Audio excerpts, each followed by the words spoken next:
साथियों, जैसे कि आप सभी जानते हैं कि मदरसा बोर्ड और मदरसा शिक्षा को लेकर माननीय सर्वोच्च न्यायालय में जो मुकदमा विचाराधीन है, जिसमें पक्ष और प्रतिपक्ष दोनों शामिल हो गए थे।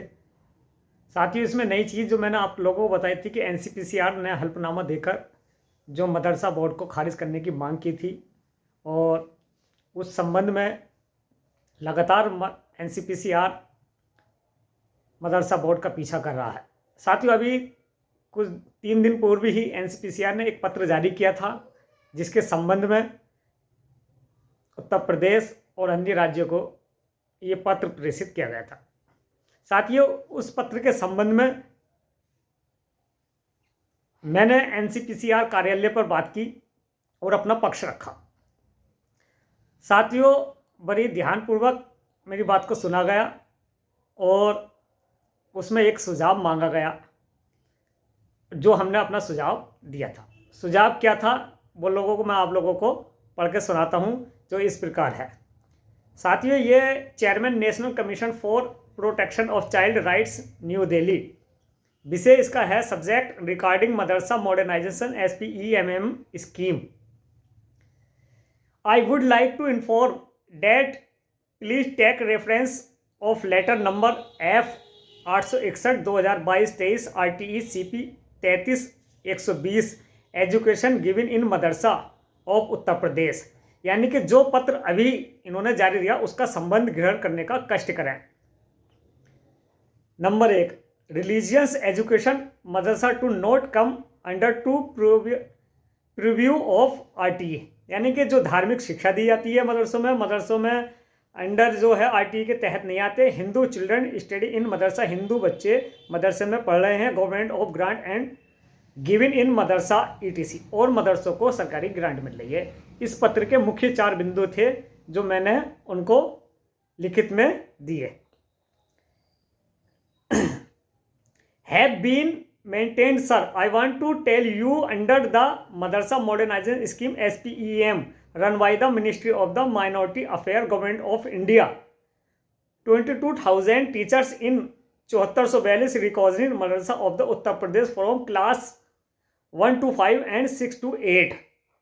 यानी कि जो भारत सरकार द्वारा अल्पसंख्यक मंत्रालय द्वारा स्कीम चलाई जा रही थी, जिसमें उत्तर प्रदेश के 7442 में कार्यरत मान्यता प्राप्त मदरसों में 22,000 शिक्षक सब्जेक्ट पढ़ा रहे थे।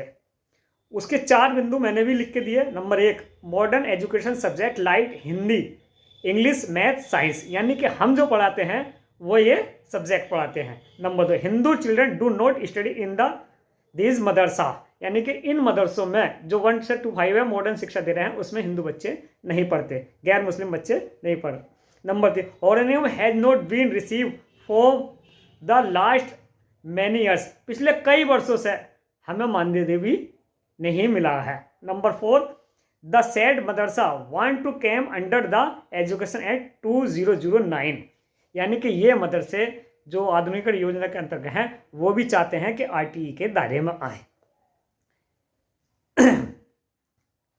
It is noted in the past also the Uttar Pradesh government has given additional funds of 2,000 और 3,000 per month to madrasa modernisation teachers and to bring modern education into the mainstream of the society. Uttar Pradesh सरकार ने भी इसमें continue 2,000 रुपये और 3,000 रुपये दिया, ताकि ये बच्चों को समाज की मुख्य धारा से जोड़ने का काम कर रहे हैं।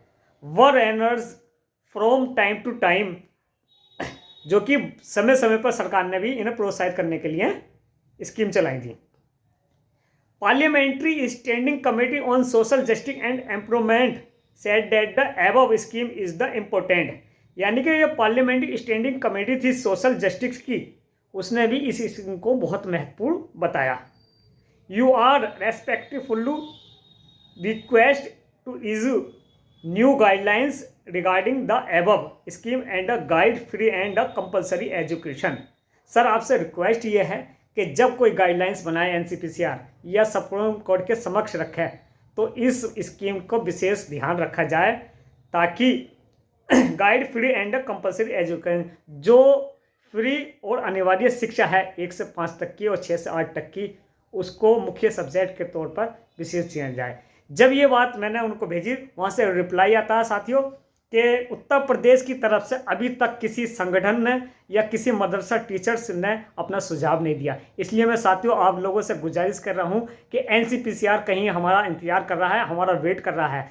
एक साइड जो मेल आईडी है उन्होंने उपलब्ध कराई है हमें, मेरे पास वो आ गई है, और उस मेल आईडी को मैं अपनी स्क्रीन पर दे रहा हूँ। आप चाहे तो वहाँ का मेरा NCPCR का जो कॉन्टैक्ट नंबर है वो भी ले लें, ताकि हम अपनी ज़्यादा से ज़्यादा जो समस्याएं हैं, जो अपना पक्ष है NCPCR के समक्ष रखें, क्योंकि ये एक बहुत महत्वपूर्ण विषय है साथियों। उत्तर प्रदेश के 22,000 टीचर्स अगर कम से कम 60% यानी कि 60% का मतलब है 14,000 टीचर्स भी अगर अपनी मेल अगर NCPCR को भेजेंगे, तो मैं समझता हूँ NCPCR सुप्रीम कोर्ट के सामने हमारा पक्ष ज़रूर रखेगा, क्योंकि मॉडर्न शिक्षा का जो हवाला दिया है और जो मेरी बात हुई है उससे एक अच्छा रेस्पॉन्स मिला है, गुड रेस्पॉन्स मिला है साथियों। और ये बहुत बड़ी उपलब्धि है जब उन्होंने ये कहा था कि उत्तर प्रदेश की तरफ से मदरसा मॉडर्न SPEM की तरफ से कोई भी सुझाव अभी तक नहीं आया है। साथियों आप इसमें देर ना करें, मैं स्क्रीन पर इसकी मेल ID दे रहा हूँ, और आप चाहें तो कॉन्टैक्ट नंबर भी ले सकते हैं, आप बात कर सकते हैं।